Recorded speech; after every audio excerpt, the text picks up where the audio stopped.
Hey everyone, welcome to today's video. I'm going to be wrapping up my Cloak and Dagger Christmas reads. So this is part one of my December wrap up.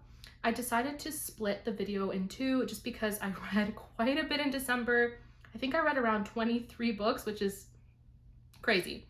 I had a lot of time on my hands. So I'm just going to be wrapping up the books I read for Cloak and Dagger Christmas, and the rest of the books I will wrap up in another video. And yeah, I'm just gonna get started and talk about all the books I read for Cloak and Dagger Christmas. So I did manage to read a book that fit each prompt. The only prompt I didn't complete was the TV show one. I'm not quite sure what that one was called, but I didn't watch an episode of a mystery TV show, but I did cover all the other prompts. So the first prompt is Inspector Bucket, and that was to read a Victorian mystery or one set in the Victorian era. So for that one, I read The Valley of Fear by Sir Arthur Conan Doyle. This is one of the last novels in the Sherlock Holmes series, and I loved this book. It was so good. I really enjoy the Sherlock Holmes short stories, and I think I mentioned that in my December TBR video that I prefer the short stories over the novels. But in this case, this I think is my favorite of the Sherlock Holmes novels so far. So The Valley of Fear starts off when Sherlock Holmes receives a message from a man named Fred Porlock, and it's basically a cipher, but he doesn't receive the solution to the cipher.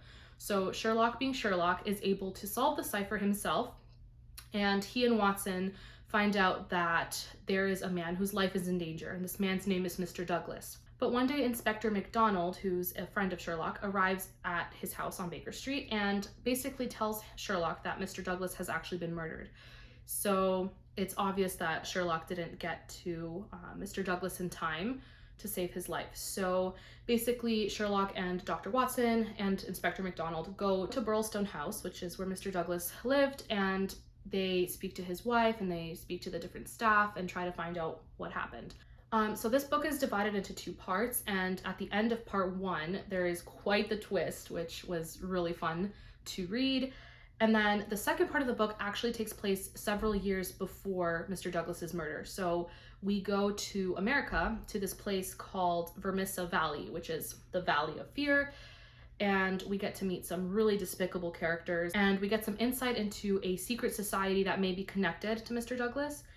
And yeah, that's all I'm going to say for this one. It was amazing. 4.5 stars. I had a really good time reading it. The plot twist at the end of part two was even better than the plot twist at the end of part one. Really fun read, and I can't believe I'm almost done the series. I just have a couple more books. So yeah, The Valley of Fear covered the Inspector Bucket prompt. So the next three prompts are Inspector Gamache, read a mystery with a bilingual detective or one set in a village. Hercule Poirot, read a Golden Age mystery or one set between 1920 and 1945. And Kinsey Malone, read a mystery with a private detective. So for those three, I read one book, and that is Hercule Poirot's Christmas. And this book actually also covers the Detective Galileo prompt, which is to read a translated mystery or one set in a country different from your own. So this is set in England, works out perfectly.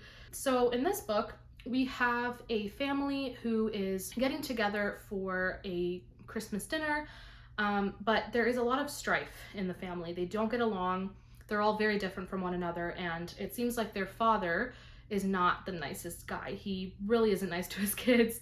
And basically, his name is Mr. Lee, and sometime once the family had all gathered together during the holidays, he's found murdered. And so Poirot comes and tries to solve, I guess, the mystery of who killed Mr. Lee. And honestly, it seemed like any one of his kids could have done it, or their spouses. They all did not like him very much. Again, I almost never see any ending of Agatha Christie's coming. It's always a surprise. And even if I guess part of it, there's always another aspect to the twists, or I guess the solution to the mystery, that I don't see coming. And it's so satisfying to read it and then to have all my thoughts completely proven wrong. So this was definitely a really good read for the Christmas season. It was festive, but also very morbid, so a lot of fun. This is definitely one of my favorite Agatha Christie's now. I gave it 5 out of 5, and yeah, I recommend it to any mystery lover. So the next prompt was Tommy and Tuppence, and that was to read a mystery that features a great team. So for that one, I read The Thursday Murder Club by Richard Osman, and the team aspect of this book was definitely what I enjoyed the most. I think I enjoyed the characters a lot more than the mystery itself. I gave this one a 4 stars, which means I very much enjoyed it. I just wasn't like blown away by the mystery or anything, but it was a lot of fun. So the team in this book consists of 4 lovely people in their 70s who live in a retirement village, and their names are Elizabeth, Joyce, Ibrahim, and Ron. It was so much fun watching them interact. They're all so distinct and unique, and Richard Osman really did a good job of giving them vibrant personalities, although they were very different from one another.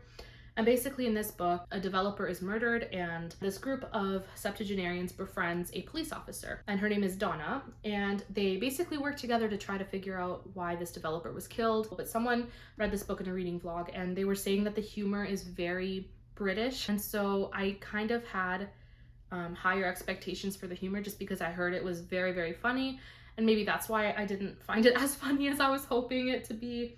But I did really enjoy being with the characters and just getting to know each of them. My favorites were Elizabeth and Joyce. They're 2 darling, darling ladies, and it was just a lot of fun.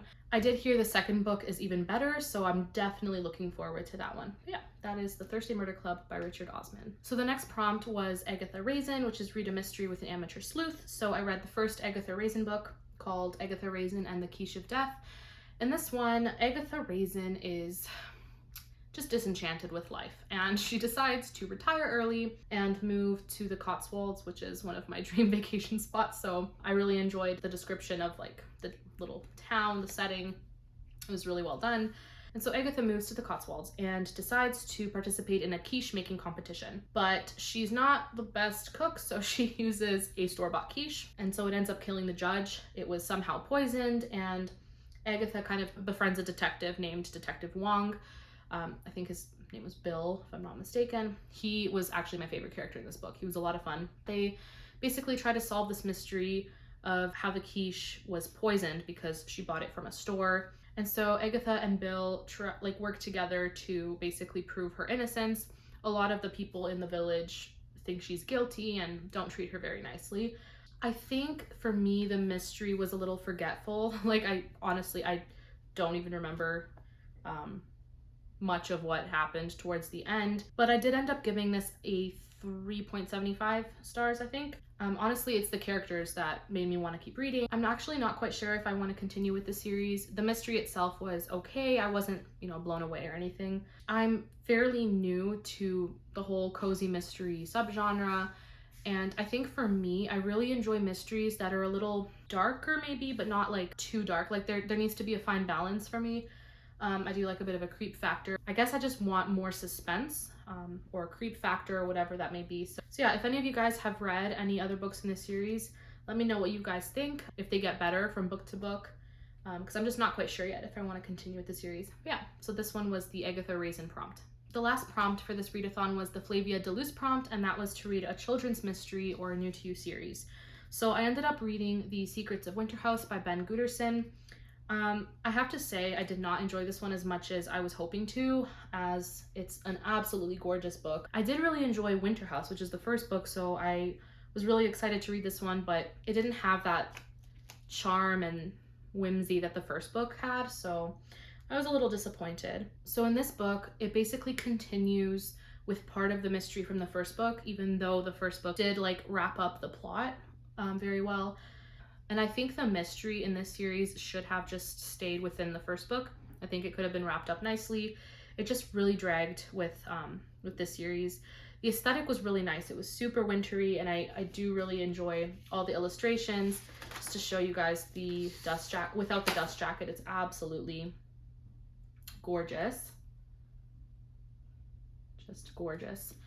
And yeah, some beautiful, beautiful illustrations. The artwork in here is actually what really, really kept me going. But yeah, just gorgeous illustrations. Yeah, so it was a bit of a letdown. And the ending was extremely predictable for me. So yeah, this was a bit of a letdown, although I did really enjoy the writing. So I gave it, I think, a 3 stars rating, if I'm not mistaken. Yeah, this was The Secrets of Winterhouse. And I may as well mention the third book in the series, which I also read this month, which is The Winterhouse Mysteries. This one I gave 3 stars. Same thoughts that I have towards the second book in the series. It should have just stayed one book, just Winterhouse, and it would have been perfectly fine, like adding another 50 pages and it could have wrapped up the entire mystery that was dragged into book 2 and 3. That's just my opinion though. But again, the artwork is so nice. Whoever illustrated, who is it? Chloe Bristol, she did an amazing job. Like I have this on display in my room during the winter time because it's absolutely beautiful. And again, the illustrations are just like, oh my goodness. So yeah, maybe if I was younger, I may have enjoyed this more than I did, but yeah, that is the Winterhouse series, and the first book is definitely my favorite. And then the last book I read for Cloak and Dagger Christmas was the group read, and that was Footsteps in the Dark by Georgette Hare. I'm a little disappointed at the cover because it made me think that this book would be set in the middle of winter. This cover is extremely wintry. So when I read it and realized you can't tell what season it's set during, it could be spring, could be summer, could be autumn, it doesn't really tell you. So other than that, I really enjoyed this. I gave it 4 stars. So in this book, we have 3 siblings. We have Celia, Margaret, and Peter, and they inherit a priory. And basically, Celia and her siblings and Celia's husband as well, Charles, they all move to the priory where they discover a skeleton. And then later on, there is a murder that occurs. And this book was so fun. Honestly, this is only my second Georgette Hare novel, and I am planning on reading all of them. She is such a good writer. But yeah, so they moved to the priory with their aunt, Mrs. Bosanquet, who is so hilarious. She reminds me a lot of Lady Violet from Downton Abbey. If any of you guys are Downton Abbey fans, she just has that personality and that wit. So basically the siblings meet a man named Mr. Strange, and that name suits him well because he is quite suspicious and strange and odd. And there's this whole story surrounding the priory that there is a monk who haunts the priory. And so after the murder happens, the characters are questioning whether or not the murderer is a real human being or a ghost, the monk. So it was a lot of fun to follow them on their little, I guess, quest to find out who killed this person, the murder victim. And the Zoom discussion for this book was so much fun. We had such a good time laughing over different aspects of the book. Finding out who the murderer was, I wasn't too surprised, to be completely honest, but there's this whole situation that I did not see being a part of the plot, and so that was a lot of fun to discover. The characters in this book were the best. They were so fun to follow, and I honestly felt like I was with them throughout their time in the priory, and just the banter between the characters was a lot of fun, especially any scene with Mrs. Bosanquet. So definitely a really fun mystery. But yeah, that is Footsteps in the Dark by Georgette Hare. So that's it, everyone, for my December wrap-up part 1. I'm hoping to get part 2 out either tomorrow or the day after, so be on the lookout for that video. And yeah, if you guys enjoyed this video, don't forget to like and subscribe if you are so inclined, and I hope to see you all in my next video. Bye!